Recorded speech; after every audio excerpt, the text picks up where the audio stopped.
বন্ধুরা, বলা হয় যে শ্রীমদ্ ভগবদ গীতা শুধু একটি ধর্মের জন্য নয়, এটি পৃথিবীর প্রতিটি মানুষের পড়া ও বোঝা উচিত, যাতে সেই ব্যক্তি তার জীবনে সুখ, শান্তি ও সাফল্য লাভ করতে পারে।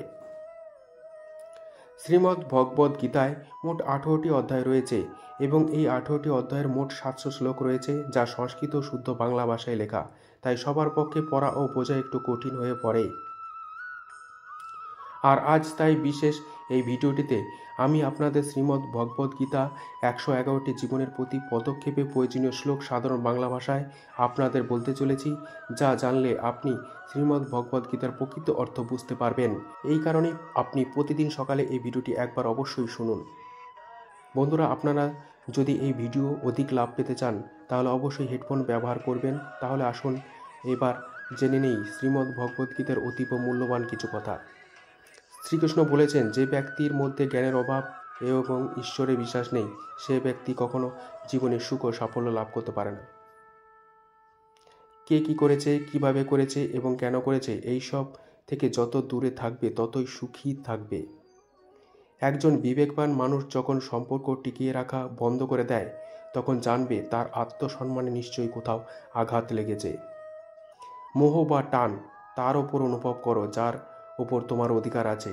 যার ওপর তোমার অধিকার নেই তার উপরে মোহ টান অনুভব করা উচিত নয়। যারা অন্যের কষ্ট বোঝে, যাদের মমতা আছে এবং হৃদয় থেকে যারা শুদ্ধ, তাদের আর জন্ম নিতে হয় না।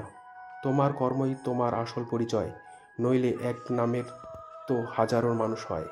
যা হবার থাকে তা হয়েই থাকে, আর যা হবার নয় তা কখনো হয় না। এই ধীরতা যাদের মনে থাকে তারা কখনোই চিন্তা করে না। কর্ম এমন একটি ফসল যা একজন ব্যক্তিকে যে কোনো পরিস্থিতিতে কাটাতেই হয়, তাই সর্বদা ভালো বীজ বপন করুন যাতে ফসল ভালো হয়। সদা সন্দেহকারী ব্যক্তির জন্য প্রসন্নতা পাওয়া না এই জীবনে সম্ভব, আর না অন্য জীবনে। বস্তুর সম্পর্কে চিন্তা করে মানুষ তার প্রতি আসক্ত হয়ে পড়ে। এই কারণে তাদের কামনা বাসনা তৈরি হয় এবং কামনা বাসনা বিঘ্ন ঘটলে ক্রোধ উৎপন্ন হয়। ভালোবাসা সর্বদা ক্ষমা চাইতে পছন্দ করে এবং অহং সর্বদা ক্ষমা চাওয়াতেই পছন্দ করে। মৌন থাকাই তার প্রতি শ্রেষ্ঠ উত্তর, যে আপনার কথার মূল্য দেয় না।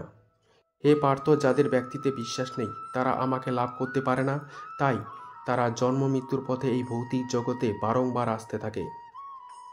ভগবান শ্রীকৃষ্ণ গীতায় বলেছেন যে, হে অর্জুন, যারা আমার পরম ভক্ত, যারা সর্বদা আমাকে স্মরণ করে এবং একক চিত্তে আমার উপাসনা করে, আমি স্বয়ং তাদের প্রত্যেকের কল্যাণের উত্তর দায়িত্ব গ্রহণ করি। যতটা সম্ভব চুপ থাকাই ভালো, কারণ কথাই মানুষকে সবচেয়ে বেশি অপরাধ করতে বাধ্য করে। ভালো কাজ করার পরও মানুষ শুধু তোমার খারাপ কাজগুলোই দেখবে, তাই লোকে কি বলবে তাতে কান দিও না, নিজের কাজ করে যাও। তুমি আজ যে কর্ম করছো তার ফল তুমি কাল অবশ্যই পাবে, আর আজ তোমার যা কিছু আছে তা তোমারই দ্বারা করা তোমার অতীতের কর্মফল। শ্রীকৃষ্ণ বলেছেন, আমি কারোর ভাগ্য তৈরি করি না, সবাই সবার ভাগ্য নিজেই তৈরি করে। ভালো উদ্দেশ্য নিয়ে করা কাজ কখনো বৃথা যায় না, আর তুমি তার ফল অবশ্যই পাবে। কোনো কাজ নিয়ে চিন্তা করা উচিত, কিন্তু চিন্তা এত করা উচিত নয় যাতে ওই কাজ নষ্ট হয়ে যায়। বদলে যাও সময়ের সাথে, অথবা সময়কে বদলেতে শেখো। ভাগ্যকে দোষ না দিয়ে যে কোনো পরিস্থিতিতে চলতে শেখো। অন্যের জীবনকে পরিপূর্ণতার সাথে অনুলিপি বা অনুকরণ করার চেয়ে নিজেকে জেনে অসম্পূর্ণভাবে বেঁচে থাকাও ভালো। সংসারে যে কোনো মানুষই সর্বগুণ সম্পূর্ণ নিখুঁত নয়, তাই কিছু ত্রুটি উপেক্ষা করে তাদের প্রতি সম্পর্ক বজায় রাখ। সঠিক কর্ম সেটা নয় যার ফলাফল সর্বদা সঠিক হয়, তবে সঠিক কর্ম হলো সেটা যার উদ্দেশ্য কখনো ভুল নয়।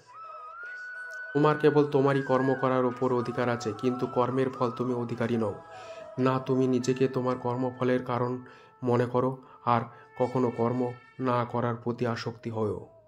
মানুষ নয়, তার কাজ ভালো মন্দ, আর মানুষের কর্ম অনুযায়ী সে তার ফল পায়। যখন ভবিষ্যৎ অন্ধকার দেখাতে শুরু করবে, তখন তোমার বর্তমানের দিকে মনোনিবেশ করতে হবে। চেষ্টা করো, সমাধান বের করো, আজ না হলে কাল বের হবে। অর্জুনের তীরের মতো মরুভূমির থেকেও জল বেরিয়ে আসবে। যখন তোমার মন দুর্বল হয় তখন পরিস্থিতিতে একটি সমস্যা হয়ে দাঁড়ায়, আর যখন তোমার স্থিতিশীল থাকে তখন পরিস্থিতি একটি পরীক্ষা হয়ে দাঁড়ায়। যখন তো আমাদের মন মজবুত হয় তখন পরিস্থিতির সুযোগ তৈরি করে। জীবনের সবচেয়ে বড় ভুল সেটাই যেটা থেকে আমরা সব কিছুই শিখি না। হে ভারতবংশী, দেহের মধ্যে থাকা জীবিতকে কখনো হত্যা করা যায় না, তাই কোনো জীবের জন্য তোমার দুঃখ করার দরকার নেই।